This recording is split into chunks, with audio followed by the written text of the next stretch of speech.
حضرت سیدنا محمد بن داؤد علیہ الرحمہ فرماتے ہیں، میں نے حضرت سیدنا ابو بکر فوطی اور حضرت سیدنا عمرو بن آدمی رحمۃ اللہ علیہما کو یہ فرماتے ہوئے سنا، ہم دونوں اللہ عز و جل کی رضا کی خاطر ایک دوسرے سے محبت کرتے تھے۔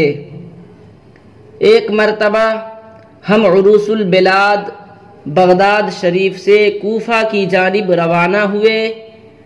راستے میں ایک جگہ دو خونخوار درندے بیٹھے ہوئے تھے۔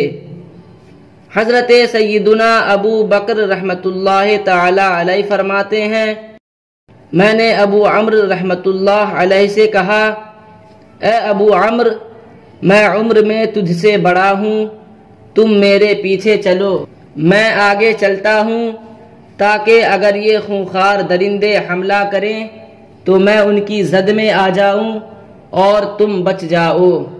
حضرت سیدنا ابو عمرو رحمۃ اللہ تعالی علیہ نے کہا، اگر میں نے ایسا کیا تو میرا ضمیر مجھے کبھی معاف نہیں کرے گا، میں ہرگز ایسا نہیں کر سکتا۔